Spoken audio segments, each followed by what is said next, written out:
नमस्कार दोस्तों बिहार में चुनाव आते ही पेंशन 3 गुना बढ़ा दी गई। बुजुर्ग दिव्यांगजनों के लिए 400 से 1100 रुपये कर दिया गया। यह दिखाता है कि सरकार के पास संसाधन है, पैसा है, इच्छा शक्ति है, लेकिन सिर्फ चुनाव के वक्त। बाकी समय जब BPS 95 पेंशन धारक अपने अधिकारों के लिए आवाज़ उठाते हैं तो सरकार कहती है फंड नहीं है, समिति बनेगी, रिपोर्ट आएगी। यह कैसा न्याय है? क्या हमारा बुढ़ापा, हमारी मेहनत, हमारी सेवा सिर्फ चुनावी मौसम के लिए है? साथियों, UPS 95 पेंशन धारक कौन है? क्या वे लोग हैं जिन्होंने अपनी पूरी ज़िंदगी देश की सेवा में लगा दी? वे फैक्ट्रियों में, सरकारी संस्थाओं में पसीना बहाए, टैक्स दिया, देश की अर्थव्यवस्था को खड़ा किया। आज वही लोग 1000 रुपये की पेंशन पर जीवन जी रहे हैं। कितनी शर्म की बात है कि एक तरफ सरकारें चुनावी लाभ के लिए अरबों खरबों रुपए बांट रही हैं, दूसरी तरफ हमारे बुजुर्ग दवा, इलाज, राशन, किराए के लिए मोहताज हो रहे हैं। महंगाई आसमान छूती जा रही है। दूध, दवा, सब्जी, बिजली, किराया, हर चीज़ महंगा हो गया। क्या सरकार 1000 रुपये में आज के ज़माने में किसी को जिला सकती है? सरकार को यह समझ में नहीं आता कि बुजुर्गों की सबसे ज़्यादा ज़रूरत होती है इलाज, देखभाल, पोषण। लेकिन सरकार की जो प्राथमिकता है वो सिर्फ वोट बैंक है, न कि बुजुर्गों की इज्जत और उनका हक।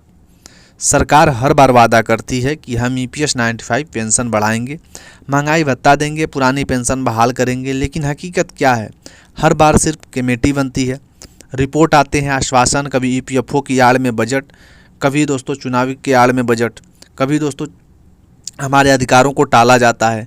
क्या सरकार को यह एहसास नहीं है कि बुजुर्गों की उम्मीद, उनका आत्मसम्मान उनके जीवन का आखिरी सहारा है? EPS 95 पेंशन ही हमारे बुजुर्गों का एक आखिरी सहारा बचा है।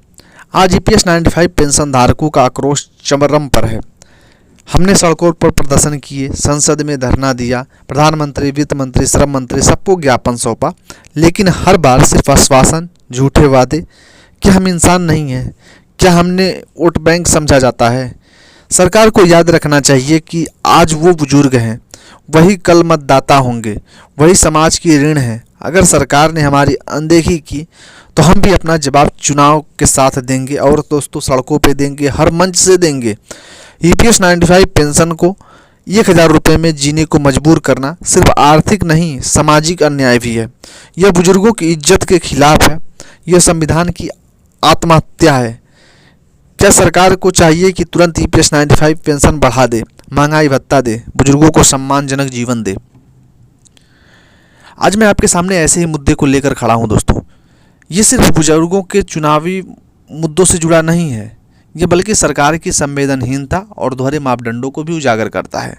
बजट में हर चुनाव में सरकारें करोड़ों रुपए लाभ बांटी है, घोषणाएं करती हैं, बौछार करती हैं। कहीं किसानों के लिए राहत, कहीं युवाओं के लिए, कहीं योजनाएं नई, कहीं महिलाओं के लिए सहायता। बट EPS 95 पेंशन धारकों की सिर्फ अनदेखी क्यों हो रही है? EPS 95 पेंशनरों की ही जो है मुश्किलें क्यों बढ़ रही हैं? सरकार और नेता EPS 95 पेंशन बढ़ोतरी में देरी क्यों कर रहे हैं, जबकि बुजुर्ग की हालत इतनी ख़राब है कि दवा तक नहीं खरीद सकते? मुश्किल से इसका जवाब यह है कि सरकार अब सिर्फ जो है प्रस्ताव और कमेटी बनाकर मामला टाल रखा है, जबकि NSC और कई संगठनों ने लगातार आंदोलन कर रहे हैं और संसद में भी इस मुद्दे को कई बार उठाया गया। लेकिन अब राहत की खबर दोस्तों, सरकार ने मई 2025 से EPS 95 पेंशन बढ़ाने का फैसला किया है। लेकिन इसमें भी क्या ये हकीकत है? क्या इस खबर को हम पक्का माने? हालांकि दोस्तों मैं कमांडर सुखराव राव साहब की एक वीडियो लेके आने वाला हूं, उसमें क्या कुछ वो कह रहे हैं उनकी बातों को भी सुनना चाहिए। उनकी बातों को भी जो रखा गया है वो अस्थायीपूर्वक रखा गया है।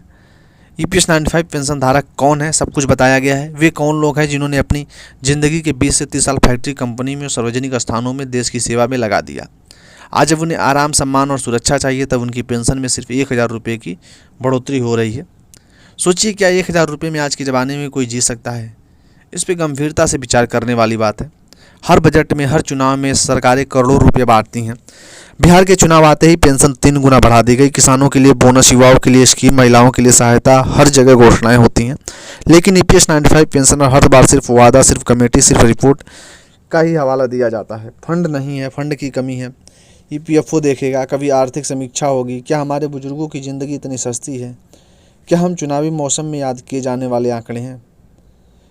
साथियों, दिल्ली में धरना, संसद के प्रदर्शन, प्रधानमंत्री, वित्त मंत्री, श्रम मंत्री को ज्ञापन सौंपना, सोशल मीडिया में अभियान चलाना, जनप्रतिनिधियों से मिलना, कोर्ट तक जाना, हमने हर स्तर तक अपना जो है अपनाया। लेकिन दोस्तों सिर्फ आश्वासन और कई साथी इस इंतजार में दुनिया भी छोड़ गए। क्या सरकार उनकी आत्मा की आवाज़ सुनाई नहीं देती? एनएससी का संघर्ष सिर्फ ईपीएस 95 पेंशनरों के लिए नहीं बल्कि पूरे देश के बुजुर्गों के सम्मान के लिए है। सरकार कहती है कि सबका साथ सबका विकास, लेकिन हकीकत में बुजुर्गों की अनदेखी, चुनाव के वक्त पेंशन बढ़ाना आसान, लेकिन ईपीएस 95 पेंशन बढ़ाने में